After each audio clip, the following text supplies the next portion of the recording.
ಸ್ನೇಹಿತರೆ ನಮಸ್ಕಾರ. ರಾಜ್ಯದಲ್ಲಿ ಲೋಕಸಭೆ ಚುನಾವಣೆಗಿಂತಲೂ ಕೂಡ ಹೆಚ್ಚು ಚರ್ಚೆ ಆಗ್ತಿರುವಂಥ ಒಂದು ವಿಚಾರ ಅಂತ ಹೇಳಿದ್ರೆ ಅದು ಹಾಸನದ ಪೆನ್ಡ್ರೈವ್ ವಿಚಾರ. ಹೌದು, ಈ ಹಾಸನದ ಪೆನ್ಡ್ರೈವ್ ಆರಂಭದಲ್ಲಿ ಭಾರಿ ರೋಚಕತೆಯನ್ನು ಹುಟ್ಟಿಸಿದಂತಹ ಒಂದು ಪ್ರಕರಣ ಆಗಿತ್ತು. ಅದರಲ್ಲೂ ಕೂಡ ಈ ಪೆನ್ಡ್ರೈವ್ನಲ್ಲಿ ಅಥವಾ ವಿಡಿಯೋಗಳಲ್ಲಿ ಇರುವಂತಹ ಆ ಸಾಹಸ ಸಿಂಹ ಯಾರು ಅಂತ ಹೇಳ್ಬಿಟ್ಟು ಸಾಕಷ್ಟು ಜನರಿಗೆ ಒಂದು ಪ್ರಶ್ನೆ ಇತ್ತು. ಕೊನೆಗೂ ಕೂಡ ಆತ ಯಾರು, ಆ ಸಾಹಸ ಮಾಡಿದಂಥ ಹೀರೋ ಯಾರು ಅನ್ನೋದು ಕೊನೆಗೂ ಕೂಡ ಗೊತ್ತಾಗಿದೆ. ಅಸಲಿಗೆ ಇಲ್ಲಿ ಈ ಹಾಸನದ ಈ ಸಾಹಸ ಸಿಂಹ ಬೇರೆ ಯಾರೂ ಅಲ್ಲ, ಪ್ರಜ್ವಲ್ ರೇವಣ್ಣ ಅನ್ನೋದು ಈಗಾಗಲೇ ಗೊತ್ತಾಗಿದೆ. ಆದರೆ ಈ ಪ್ರಕರಣದಲ್ಲಿ ದೊಡ್ಡ ಟ್ವಿಸ್ಟ್ ಒಂದು ಸಿಕ್ಕಿದೆ. ಅದೇನು ಅಂತ ಹೇಳಿದ್ರೆ, ಈ ಪ್ರಕರಣ ಇವತ್ತು ನಿನ್ನೆ ಹೊರಗಡೆ ಬಂದಿದ್ದಲ್ಲ. ಭಾರಿ ದಿನಗಳ ಹಿಂದೆಯೇ ಈ ಪ್ರಕರಣದ ಬಗ್ಗೆ ಚರ್ಚೆ ಹಾಸನದಲ್ಲಿ ಶುರುವಾಗಿತ್ತು. ಜೊತೆಗೆ ಈ ಪ್ರಕರಣದ ಬಗ್ಗೆ ಕುಮಾರಸ್ವಾಮಿಗೆ, ರೇವಣ್ಣಗೆ ಹಾಗೆಯೇ HD ದೇವೇಗೌಡರಿಗೆ ಮಾಹಿತಿ ಇತ್ತು. ಅಷ್ಟು ಮಾತ್ರವಲ್ಲ, ಎನ್ ಡಿ ಎ ಮೈತ್ರಿಕೂಟದಲ್ಲೂ ಕೂಡ ಈ ಬಗ್ಗೆ ಚರ್ಚೆ ಆಗಿತ್ತು. ಅಷ್ಟು ಮಾತ್ರವಲ್ಲದೆ BJP ನಾಯಕರು ಕೂಡ ಇದರ ಬಗ್ಗೆ ಮಾಹಿತಿಯನ್ನು ಸಂಗ್ರಹಿಸಿದರು. ಕೆಲವೊಂದು ನಾಯಕರು ಪ್ರಜ್ವಲ್ ರೇವಣ್ಣಗೆ ಟಿಕೆಟ್ ಕೊಡೋದು ಬೇಡ ಅಂತಲೂ ಕೂಡ ಹೇಳಿದರು ಅನ್ನೋಂಥ ಮಾಹಿತಿ ಇದೆ. ಹಾಗಾದರೆ ಆಗ ಇಷ್ಟೆಲ್ಲ ಚರ್ಚೆ ಆಗಿದ್ದಂಥ ಸುದ್ದಿ ವೈರಲ್ ಮಾತ್ರ ಆಗಿರಲಿಲ್ಲ. ಬಟ್ ರಾಜ್ಯ ರಾಜಕಾರಣದಲ್ಲಿ ಈಗ ಸಂಚಲನ ಸೃಷ್ಟಿಸಿದಂಥ ಈ ಸುದ್ದಿಯ ಮತ್ತೊಂದು ಭಯಾನಕ ಹಿನ್ನೆಲೆಯನ್ನು ನಿಮ್ಮ ಮುಂದೆ ಇಡ್ತೀನಿ. ಸ್ಫೋಟಕ ಟ್ವಿಸ್ಟ್ ಏನು ಅನ್ನೋದನ್ನು ನಿಮ್ಮ ಮುಂದೆ ತೆರೆದಿಡ್ತೀನಿ. ಅದಕ್ಕಿಂತ ಮುಂಚೆ ನೀವಿನ್ನೂ ಕೂಡ ನಮ್ಮ ಚಾನಲನ್ನು ಸಬ್ಸ್ಕ್ರೈಬ್ ಮಾಡಿಲ್ಲ ಅಂದರೆ ದಯವಿಟ್ಟು ಈ ಕೂಡಲೇ ಸಬ್ಸ್ಕ್ರೈಬ್ ಮಾಡಿ ಸ್ನೇಹಿತರೆ. ನೀವು ಒಂದು ವಿಚಾರವನ್ನು ಗಮನಿಸಿದ್ರೋ ಇಲ್ವೋ ಗೊತ್ತಿಲ್ಲ. ಹಾಸನದ ಅಶ್ಲೀಲ ವಿಡಿಯೋ ಪ್ರಕರಣ ಮತ್ತು ಈ ಬಗ್ಗೆ ಯಾವಾಗ ಚರ್ಚೆ ಶುರು ಆಯಿತೋ, ಅಷ್ಟು ಮಾತ್ರವಲ್ಲದೆ ಸರ್ಕಾರ ಯಾವಾಗ SIT ರಚನೆ ಮಾಡಿ ಸ್ವತಃ CM ಸಿದ್ದರಾಮಯ್ಯನವರು ಇಲ್ಲಿ ಪ್ರಜ್ವಲ್ ರೇವಣ್ಣ ಅವರ ಹೆಸರನ್ನು ಉಲ್ಲೇಖ ಮಾಡಿ ಒಂದು ಟ್ವೀಟನ್ನು ಮಾಡಿದ್ರು, ಎಲ್ಲದಕ್ಕೂ ಕೂಡ ಒಂದು ಕ್ಲಾರಿಫಿಕೇಷನ್ ಸಿಕ್ತು. ಅಲ್ಲಿವರೆಗೂ ಕೂಡ ಪ್ರಜ್ವಲ್ ರೇವಣ್ಣ ಅನ್ನುವಂಥ ಹೆಸರನ್ನು ಯಾರೂ ಕೂಡ ಬಳಸ್ತಾ ಇರಲಿಲ್ಲ. ಕೆಲವೊಂದು ಮಾಧ್ಯಮಗಳಲ್ಲಿ ಈ ಬಗ್ಗೆ ಹೆಸರು ಬಂತೆ ಹೊರತು ಎಲ್ಲೂ ಕೂಡ ಪ್ರಜ್ವಲ್ ರೇವಣ್ಣ ಬಗ್ಗೆ ನೇರವಾಗಿ ಆರೋಪ ಮಾಡುವಂತಹ ಧೈರ್ಯವನ್ನು ಯಾರೂ ಕೂಡ ಮಾಡಲಿಲ್ಲ. ಕಾರಣ, ಕಾನೂನಿನ ಮೇಲಿರುವಂಥ ಗೌರವಕ್ಕೋಸ್ಕರ.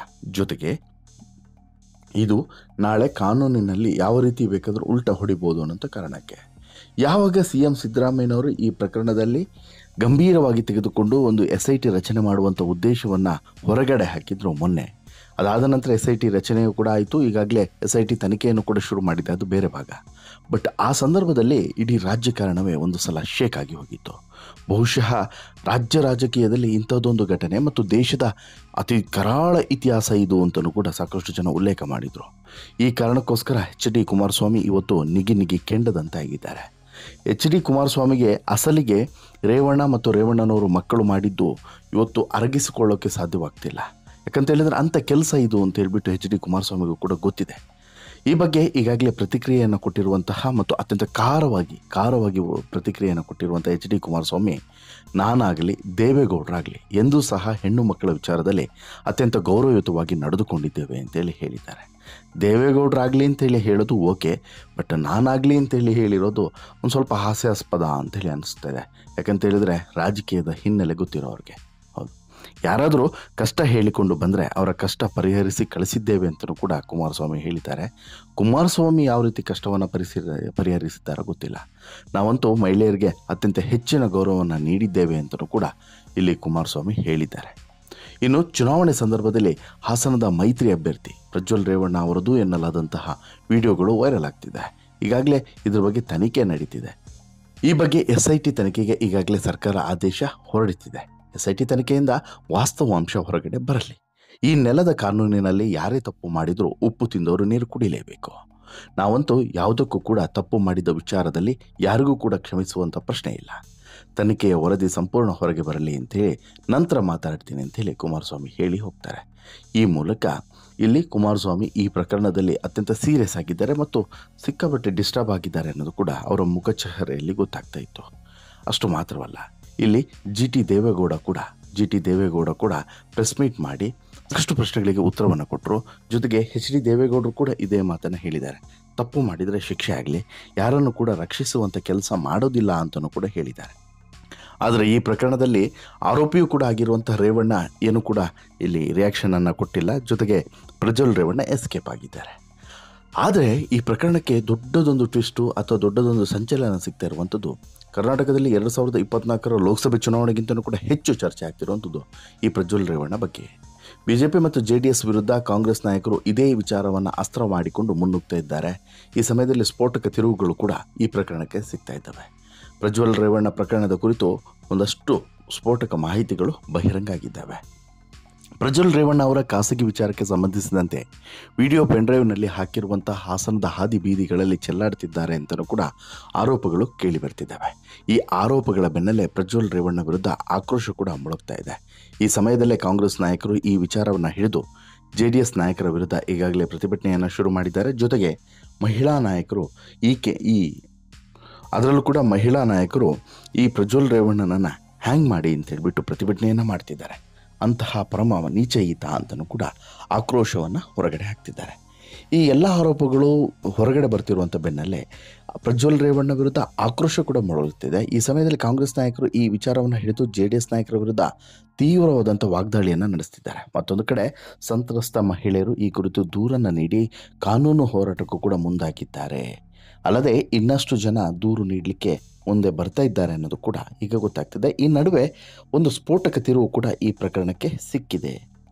ಅದೇನು ಅಂತ ಹೇಳಿದ್ರೆ, ಹಾಸನದ ಸಂಸದ ಪ್ರಜ್ವಲ್ ರೇವಣ್ಣಗೆ ಸಂಬಂಧಿಸಿರುವಂತಹ ಈ ಅಶ್ಲೀಲ ವಿಡಿಯೋ ಪ್ರಕರಣದಲ್ಲಿ ಸ್ಫೋಟಕ ತಿರುವೊಂದು ಸಿಕ್ಕಿದೆ. ಅದರಲ್ಲೂ ಕೂಡ 2024ರ ಲೋಕಸಭೆ ಚುನಾವಣೆಯ ಮೊದಲ ಹಂತದ ಮತದಾನದ ಸಮಯದಲ್ಲೇ ಸಂಚಲನ ಸೃಷ್ಟಿಯಾಗಿತ್ತು ಈ ಪ್ರಕರಣ. ಈ ವಿಚಾರ ಇದೀಗ ದೊಡ್ಡ ತಿರುವನ್ನು ಪಡೆದಿದ್ದು 23/4/2024ರಂದೇ ಸೈಬರ್ ಕ್ರೈಮ್ಗೆ ವಕೀಲರೊಬ್ಬರು ಈ ಬಗ್ಗೆ ದೂರನ್ನು ನೀಡಿದ್ದಾರೆ ಎನ್ನಲಾಗಿದೆ. 21/4/2024 ಸಂಜೆ ಪೆನ್ಡ್ರೈವ್ಗಳು ಹಾಗೂ CDಗಳ ಮೂಲಕ ಈ ವಿಡಿಯೋವನ್ನು ವೈರಲ್ ಮಾಡಲಾಗಿದೆ. ಹೀಗೆ ವಿಡಿಯೋ ವೈರಲ್ ಆಗ್ತಿದ್ದಂತೆ ದೂರನ್ನು ನೀಡಲಾಗಿದೆ ಎನ್ನಲಾಗ್ತಿದೆ. ಪ್ರಜ್ವಲ್ ರೇವಣ್ಣ ಅವರ ಪ್ರಕರಣದಲ್ಲಿ ಸ್ಫೋಟಕ ತಿರುವು ಇದಾಗುತ್ತೆ. ಕಾರಣ ಏನು ಅಂತ ಹೇಳಿದರೆ, ಹಾಸನ ಕ್ಷೇತ್ರದ NDA ಮೈತ್ರಿ ಅಭ್ಯರ್ಥಿ ಆಗಿರುವಂಥ ಪ್ರಜ್ವಲ್ ರೇವಣ್ಣ ಅವರು ಚುನಾವಣೆಯಲ್ಲಿ ಸೋಲಬೇಕು, ಅವರನ್ನು ಸೋಲಿಸಬೇಕು ಅನ್ನುವಂಥ ರೀತಿಯಲ್ಲಿ ಅವರ ಮುಖ ಮಾರ್ಫ್ ಮಾಡಿ ಫೋಟೋ ಮತ್ತು ವಿಡಿಯೋಗಳನ್ನು ಮತದಾರರಿಗೆ ಹಂಚಿಕೆ ಮಾಡಿದ್ದಾರೆ ಅನ್ನುವಂಥ ಗಂಭೀರ ಆರೋಪವನ್ನು ಈ ದೂರಿನಲ್ಲಿ ಮಾಡಲಾಗಿತ್ತು. ಇದರ ಅನ್ವಯ ಪೊಲೀಸರು ತನಿಖೆಯನ್ನು ಶುರು ಮಾಡಿದರು. ಹಾಗೆಯೇ ಅಪಪ್ರಚಾರ ಮಾಡಿ NDA ಅಭ್ಯರ್ಥಿ ಪ್ರಜ್ವಲ್ ರೇವಣ್ಣ ಅವರನ್ನು ಸೋಲಿಸೋದಕ್ಕೆ ಇಂಥ ಪ್ರಯತ್ನವನ್ನು ಮಾಡಿದ್ದಾರೆ ಅಂತಲೂ ಕೂಡ ದೂರಿನಲ್ಲಿ ಆರೋಪ ಮಾಡಲಾಗಿತ್ತು. ಬೇಲೂರು ತಾಲೂಕಿನ ಅರೇಹಳ್ಳಿ ಮೂಲದ ವ್ಯಕ್ತಿ ವಿರುದ್ಧ, ನವೀನ್ ಗೌಡ ಅನ್ನುವಂತಹ ವ್ಯಕ್ತಿ ವಿರುದ್ಧ ಈ ಆರೋಪವನ್ನು ಮಾಡಲಾಗಿತ್ತು. ಆತನನ್ನು ಪೊಲೀಸರು ಅರೆಸ್ಟ್ ಕೂಡ ಮಾಡಿದರು. ಇದಿಷ್ಟು ಒಂದು ಭಾಗ. ಇನ್ನು ಕಳೆದ 6 ತಿಂಗಳ ಹಿಂದೆಯೇ ಪ್ರಜ್ವಲ್ ರೇವಣ್ಣ ಒಂದು ಮಾಹಿತಿಯನ್ನು ಕೊಟ್ಟಿದ್ದರು ಮತ್ತು ಸ್ಟೇಯನ್ನು ಕೂಡ ತಂದಿದ್ದರು. ನನ್ನ ವಿಡಿಯೋ ವೈರಲ್ ಆಗ್ತಿದೆ ಅನ್ನೋಂತಹ ಮಾಹಿತಿ ಅವತ್ತೇ ಪ್ರಜ್ವಲ್ ರೇವಣ್ಣಗೆ ಬಂದಿತ್ತು. ಸ್ವತಃ ಈ ವಿಚಾರ ಕುಮಾರಸ್ವಾಮಿಗೂ ಗೊತ್ತಿತ್ತು, ದೇವೇಗೌಡರಿಗೂ ಗೊತ್ತಿತ್ತು, ಪ್ರಜ್ವಲ್ ರೇವಣ್ಣ ತಂದೆ ರೇವಣ್ಣಗೂ ಕೂಡ ಗೊತ್ತಿತ್ತು ಮತ್ತು ಇಡೀ ಫ್ಯಾಮಿಲಿಗೂ ಗೊತ್ತಿತ್ತು. ಅವರೆಲ್ಲರೂ ಕೂಡ ಈ ವಿಚಾರದ ಬಗ್ಗೆ ಚರ್ಚೆ ಮಾಡಿದರು. ಇನ್ಫ್ಯಾಕ್ಟು ಯಾವಾಗ ಹಾಸನ ಲೋಕಸಭಾ ಕ್ಷೇತ್ರವನ್ನು ಪ್ರಜ್ವಲ್ ರೇವಣ್ಣಗೆ ಬಿಟ್ಟುಕೊಡೋದು, ಇಲ್ಲಿಂದ ಪ್ರಜ್ವಲ್ ರೇವಣ್ಣ ಕ್ಯಾಂಡಿಡೇಟ್ ಆಗೋದು ಅಂತ ಹೇಳಿಬಿಟ್ಟು ಚರ್ಚೆ ಆಯಿತು ನೋಡಿ, ಅವತ್ತು ಕೂಡ ಇದ್ರ ಬಗ್ಗೆ ಚರ್ಚೆ ಆಗಿತ್ತು. ಬೇಡ ಬೇಡ ಬೇಡ ಬೇಡ ಪ್ರಜ್ವಲ್ ರೇವಣ್ಣಗೆ ಯಾವ ಕಾರಣಕ್ಕೂ ಕೂಡ ಈ ಲೋಕಸಭಾ ಕ್ಷೇತ್ರವನ್ನು ಬಿಡೋದು ಬೇಡ.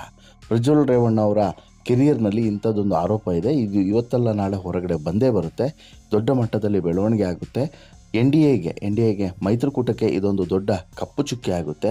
ಹೀಗಾಗಿ ಇಲ್ಲಿ ಈತನಿಗೆ, ಯಾರಿಗೆ ಪ್ರಜ್ವಲ್ ರೇವಣ್ಣಗೆ ಟಿಕೆಟ್ ಬೇಡ ಅಂತಲೂ ಕೂಡ ಸಾಕಷ್ಟು ಜನ ಒಂದು ಮನವಿಯನ್ನು ಮಾಡಿಕೊಂಡಿದ್ರು. ಬಟ್ ಪೆನ್ಡ್ರೈವ್ ಸುಳಿಗೆ ಸಿಲುಕಿದಂಥ ಪ್ರಜ್ವಲ್ ರೇವಣ್ಣ ಇವತ್ತು ಅಭ್ಯರ್ಥಿ ಆಗಿದ್ದರೂ ಕೂಡ ಒಂದು ಕಡೆ ಸೋಲುವ ಭೀತಿ, ಮತ್ತೊಂದು ಕಡೆ ಗೆದ್ದರೂ ಕೂಡ ಮುಖ ತೋರಿಸಿ ಓಡಾಡುವಂತಹ ಪರಿಸ್ಥಿತಿ ಇಲ್ಲದಂತಾಗಿದೆ.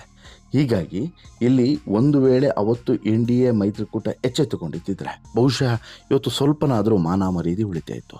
ಇವತ್ತು NDA ಮೈತ್ರಿಕೂಟಕ್ಕೆ ಹೇಗಾಗಿದೆ ಅಂತ ಹೇಳಿದ್ರೆ ಮೈ ಮೇಲೆ ಬಿಸಿನೀರು ಹೊಯ್ಕೊಂಡಂಗಾಗಿದೆ. ಏನು ಮಾಡಬೇಕು ಅಂತೇಳಿ ಗೊತ್ತಾಗ್ತಿಲ್ಲ. ನೀವು ಪ್ರತಿಪಕ್ಷದ ನಾಯಕರುಗಳ ಅಂದರೆ ಈಗ ಅಶೋಕ್ ಇರ್ಬೋದು, ಅಥವಾ CT ರವಿ ಇರ್ಬೋದು, ಅಥವಾ ಬೇರೆ ಯಾವುದೇ BJP ನಾಯಕರುಗಳಿರ್ಬೋದು, ಅವರೆಲ್ಲ ಮಾತಾಡೋದನ್ನು ನೋಡಿದ್ರೆ ಬಹುಶಃ ನಗು ಬರ್ತದೆ. ಏನು ಹೇಳಬೇಕು ಅಂತೇಳಿ ಗೊತ್ತಾಗ್ತಿಲ್ಲ. ಅವ್ರಿಗೂ ಕೂಡ ಏನು ಹೇಳಬೇಕು, ಏನು ಮಾತನಾಡಬೇಕು ಅಂತೇಳಿ ತೋಚ್ತಾ ಇಲ್ಲ. ಇನ್ನು JDS ನಾಯಕರ ಪರಿಸ್ಥಿತಿ ಅಂತೂ ಹೇಳತೀರದು.